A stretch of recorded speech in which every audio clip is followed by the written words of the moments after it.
बिल्कुल नाजरीन, उर्दू के साथ हमेशा नाइंसाफ़ी होती आ रही है। बात चाहे उर्दू ज़बान की हो या उर्दू असामियों की भर्ती को हो। साल 2017 में टीचर्स के खाली असामियों की भर्ती के लिए टीआरटी मुनक्किद हुआ था, जिसमें 900 से ज़ायद उर्दू टीचरों की निशानदही की गई थी, जिसमें से सिर्फ 360 खाली असामियों की भर्ती हुई। 540 से ज़ायद असामियों पर भर्ती नहीं हुई। 500 से ज़ायद खाली असामियों को बीसी, एससी, एसटीज के लिए रिजर्व किया गया है। अरबाब इक़्तिदार भी इस बात से वाकिफ हैं कि मुसलमानों में एससी, एसटी और बीसीज के दीगर तबकात नहीं होते हैं। इसके बावजूद हर बार 60% से ज़ायद असामियों को रिजर्व किया जाता है। पड़ोसी रियासत आंध्र प्रदेश में जगन हुकूमत ने खाली असामियों को डी रिजर्व करते हुए तकर्रात अमल में लाए हैं। टीआरएस हुकूमत को चाहिए कि वो सूरत हाल को समझते हुए टीचर्स की खाली असामियों को डी रिजर्व करें और जल्द से जल्द तकर्रात अमल में लाएं, ताकि उर्दू के साथ इंसाफ हो सके। इस पूरे मामले पर बातचीत के लिए हमारे साथ कई अहम खास मेहमान जुड़े हुए हैं।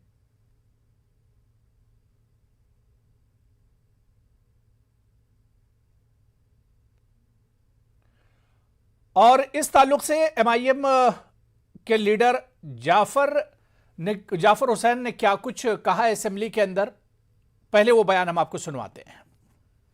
टीचर्स का जो टीआरटी पोस्ट था सब, उसको 2017 में नोटिफिकेशन आया था, नोटिफिकेशन नंबर 52 एंड 53 ऑफ 2017, जिसमें 900 पोस्ट है सर। अभी तक के 365 पोस्ट फिल हो गए सर और 535 पोस्ट अभी बाकी है सर। तो मैं आपसे ये कहना चाहता हूँ, जिसमें एसजीटी उर्दू जो थे वो नोटिफाइड हुए 636 और फिल्ड हुए सर 301 और बच गए 335। उसी तरह लैंग्वेज पंडित उर्दू सब 26 थे, 9 फील्ड हुए, 17 बच गए सर। इससे उर्दू के 28 थे, 12 फील्ड हुए सर, 16 बच गए सर। इससे मैथमेटिक उर्दू के 38 थे, 6 हुए सर, 32 बच गए सर। इससे सोशल उर्दू के 43 थे, 18 फील्ड हुए सर, 25 बच गए सर। इससे बायोलॉजिकल साइंस के उर्दू के 34 थे सर, 10 हुए, 24 बच गए सर। इससे फिजिकल साइंस उर्दू के 53 थे सर, 5 फील्ड हुए, 48 बच गए सर। उसी तरह पीटी उर्दू के 42 थे,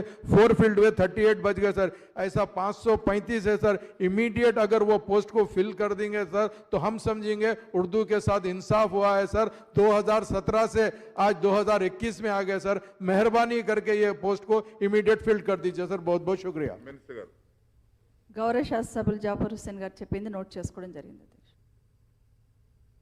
तो सवाल यही है कि उर्दू के साथ इंसाफ कब होगा। बात जब हैदराबाद की होती है और बात जब तेलंगाना की होती है, तो सबसे पहले जहन में यही आता है कि यहां एक सेकुलर सरकार है और यहां पर अक़लियतों के साथ इंसाफ हो रहा होगा।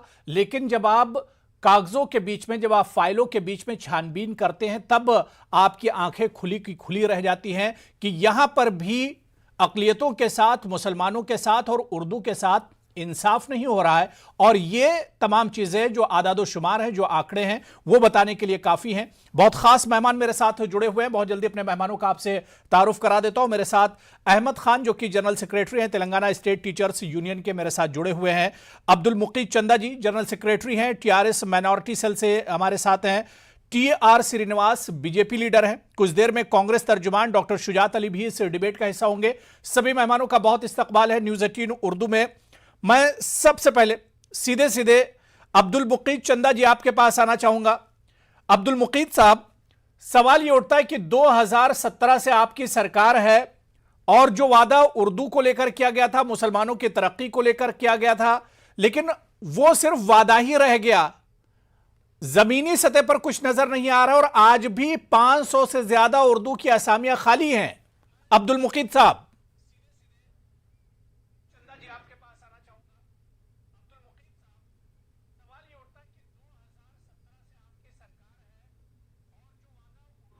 किया गया था, मुसलमानों की तरक्की को लेकर किया गया था, लेकिन वो सिर्फ वादा ही रह गया, जमीनी सतह पर कुछ नजर नहीं आ रहा और आज भी 500 से ज्यादा उर्दू की असामियां खाली हैं। अब्दुल मुकीद साहब। जी साहब, ऐसा देखिए, ये जो खाली है उसके ताल्लुक से मैं आपको ये कहूँगा कि उर्दू ज़बान की तरक्की के लिए को लेकर किया गया था, मुसलमानों की तरक्की को लेकर किया गया था, लेकिन वो सिर्फ वादा ही रह गया, जमीनी सतह पर कुछ नजर नहीं आ रहा। और आज भी 500 से ज्यादा उर्दू की असामियां खाली हैं। अब्दुल मुकीम साहब। जी साहब, ऐसा देखिए ये जो खाली है उसके ताल्लुक से मैं आपको ये कहूँगा हेलो कि हेलो अब्दुल मुकीम जी, अपने टीवी सेट की आवाज बंद कर दीजिए। अगर टीवी से आप टीवी का वॉल्यूम बिल्कुल बंद कर दीजिए, आवाज बंद कर दीजिए, तभी आप डिबेट में शामिल हो सकते हैं, नहीं तो फिर बहुत डिस्टर्ब होगा।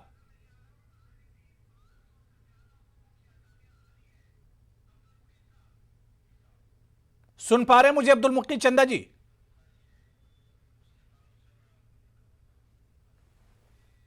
चलिए ठीक है, मैं दूसरा सवाल ले लेता हूं जब तक मैं अब्दुल मुकीम साहब आपके पास आऊंगा।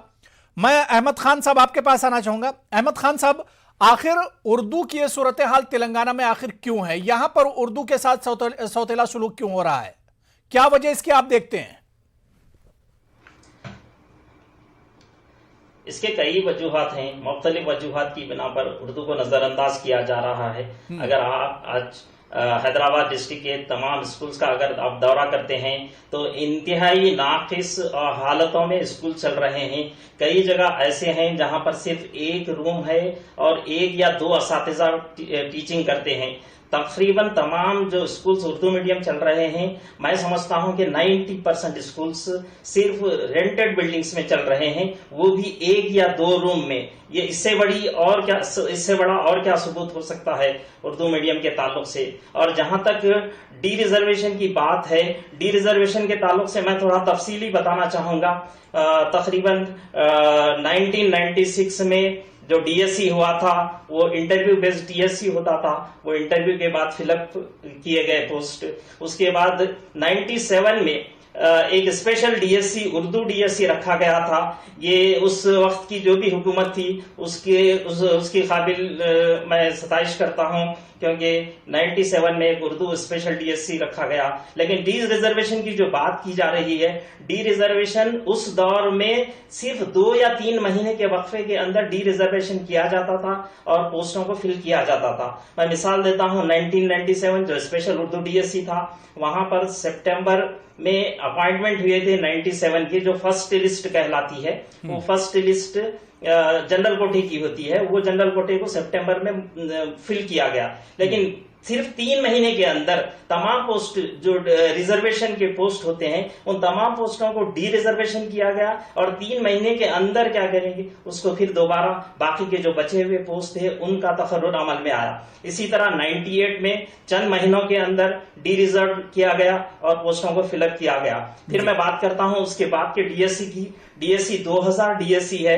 2000 डीएससी में पहली जो लिस्ट निकली थी नवंबर 2000 में। बिल्कुल, यानी 2017 से पहले आप देखिए कि इसके लिए कोशिश की गई है। उर्दू की जो खाली असामियां उन्हें पुर करने की एक तरह से कोशिश की गई है, लेकिन 2017 के बाद सरकार ने सिर्फ वादे किए हैं। अब्दुल मुकीम चंदा जी, मुझे सुन पा रहे हैं आप? जी आ रही है सब आवाज। अब्दुल मुकीम चंदा जी, तेलंगाना में जब उर्दू के साथ सौतेले सुलूक की खबर सुनने को मिलती है और जब यह सुनने को मिलता है कि 2017 के बाद उर्दू के साथ कुछ नहीं किया गया, 2017 के बाद उर्दू की जो असामियां 500 से ज्यादा असामियां खाली हैं, तब थोड़ा सा सोचने पर एक तरह से सारे लोग मजबूर हो जाते हैं कि ये क्या हो रहा है हैदराबाद में और क्या हो रहा है तेलंगाना में। जी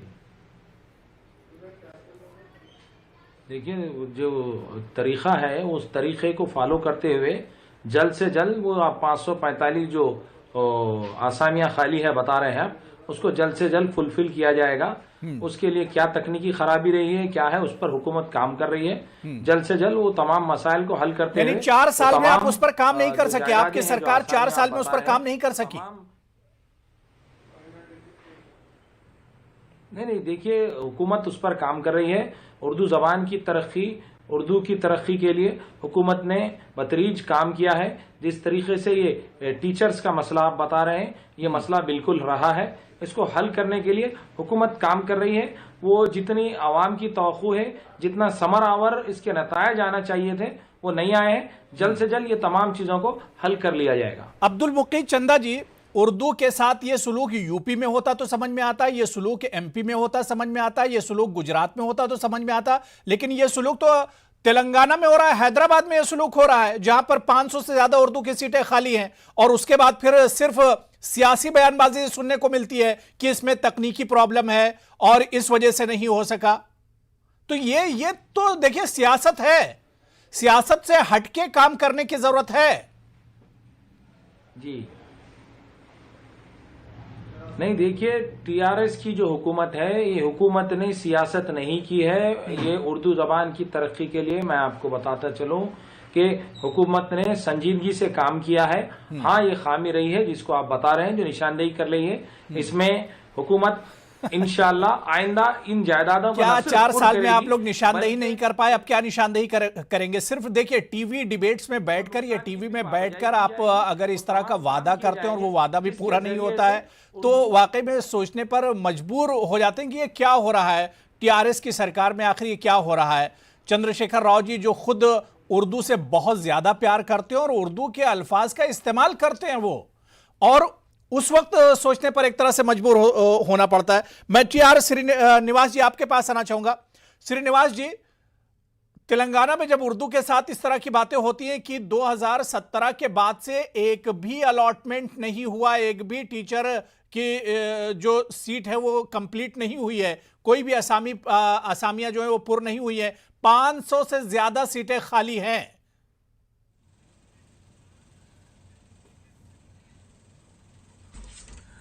ये माननीय केसीआर साहब का मेरे को एक वाक्य याद आ रहा है 2013-14 का।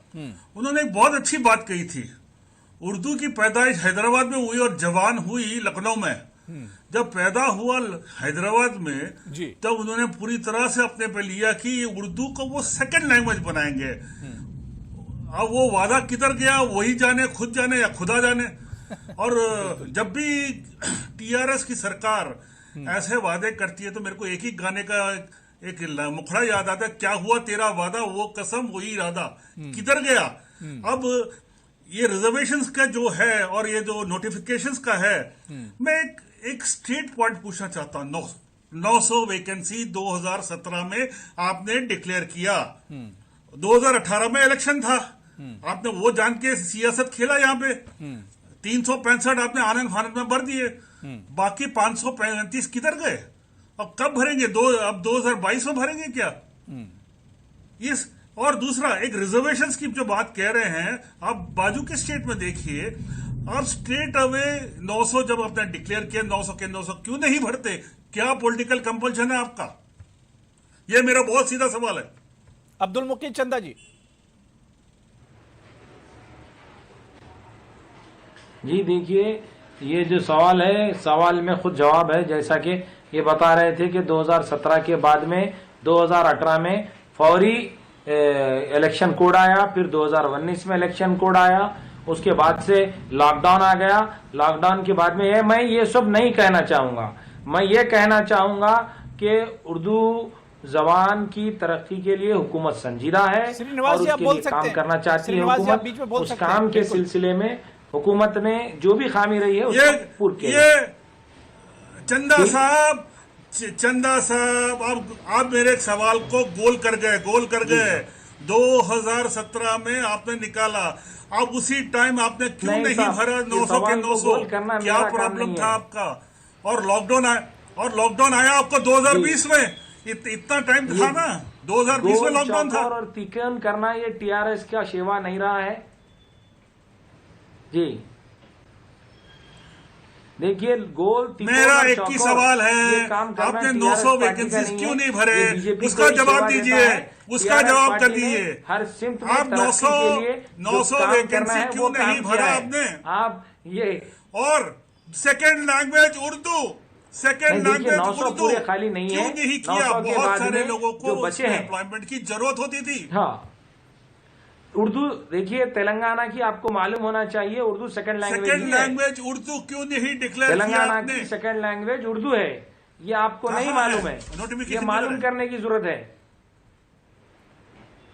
देखिए, मैं भी तेलंगाना में रहता, आप भी रहते हैं, मैं नोटिफिकेशन भिजवा दूंगा। मेरा पहला सवाल है, व्हाट्सएप के जरिए से मैं आपको 900 क्यों आधे नहीं घंटे भरे के अंदर आपने, मैं वो बताइए। नोटिफिकेशन भिजवा दूंगा। चलिए ठीक है, मेरे साथ एक और बहुत खास 900 ने मेहमान कांग्रेस लीडर मोहम्मद सलीम साहब भी डिबेट में जुड़ चुके हैं। मोहम्मद सलीम साहब, आपका भी बहुत इस्तकबाल है न्यूज़ 18 उर्दू में। मोहम्मद सलीम साहब, तेलंगाना में उर्दू की खस्ताहाली किसी से ढकी छुपी नहीं है और 2017 के बाद से उर्दू में जो असामियां हैं 500 से ज़्यादा असामियां इसी तरह से खाली हैं। अब दोबारा से इलेक्शन होने वाले हैं, आखिर उर्दू के साथ ये सुलूक क्यों, कैसे आप देखते हैं? सबसे बड़े अपोजिशन के नाते आप इसे किस तरह से देखते हैं?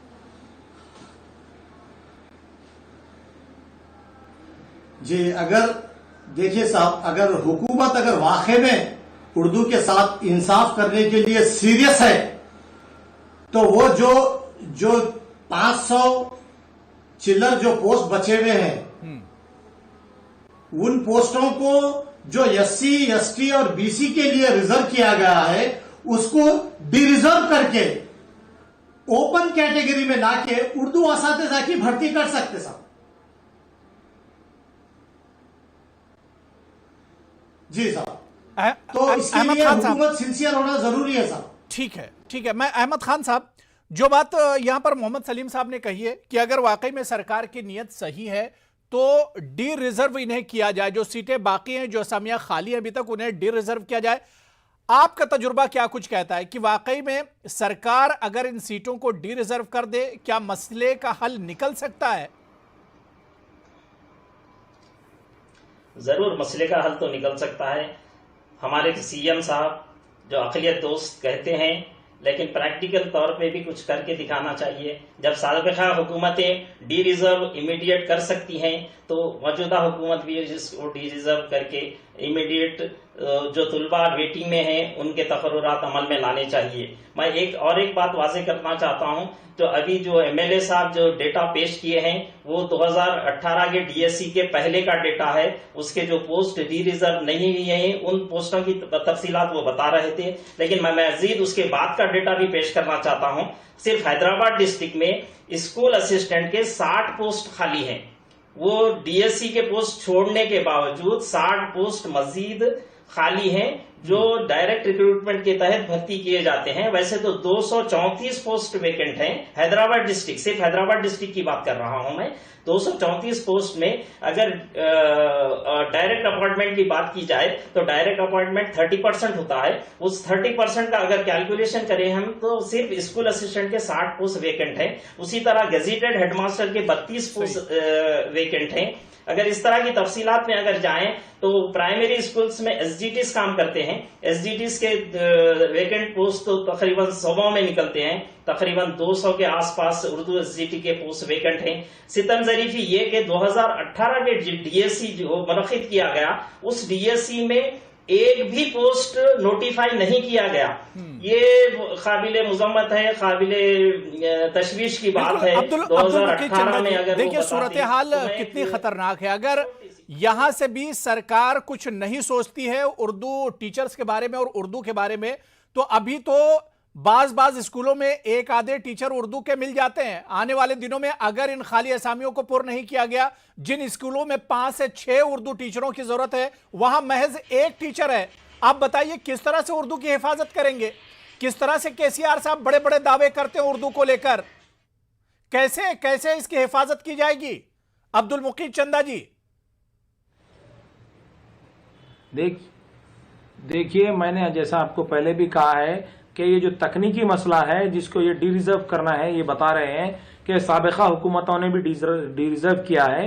ये डी रिजर्व का जो मरहला है, जो काम है, वो एक दावपेच है जिसमें कानूनी दावपेच है। उसको जरूर हुकूमत हल करेगी, बेहतर तरीके से हल करेगी, इस तरीके से हल करेगी कि जैसा कि साबिक़ा हुकूमतों की नाकामियां रही है। अब्दुल मुकीद साहब, मामले को मुस्तकिल हल नहीं किया, आंध्र प्रदेश से सीखना चाहिए। तमन्नाओं में बहला के उलझा तेलंगाना सरकार को KCR साहब तो बहुत तजुर्बेकार हैं। KCR साहब को आंध्र प्रदेश की सरकार से सीखना चाहिए।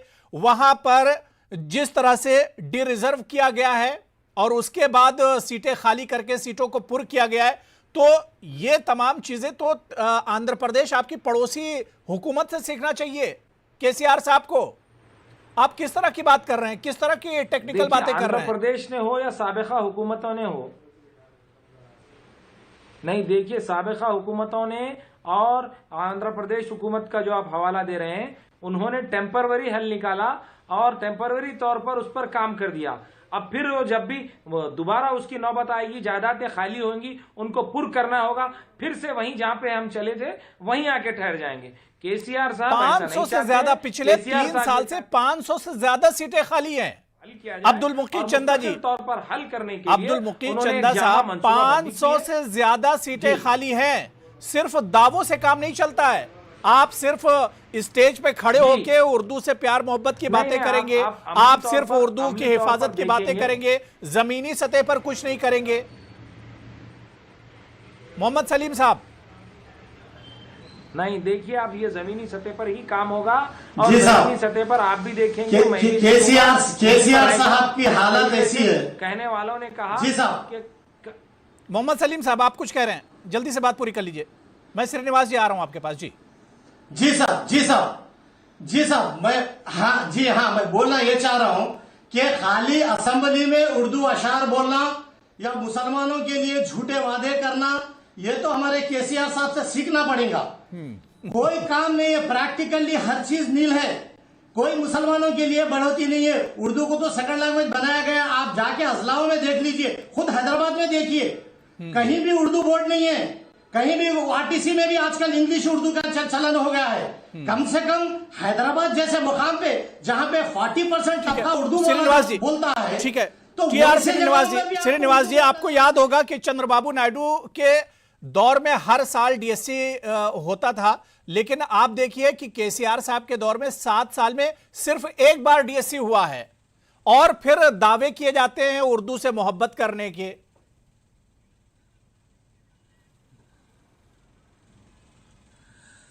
मेरा एक हमारे जो टीआरएस के मित्र जो हैं जो डिबेट पे, उनसे एक सीधा साधा सवाल है।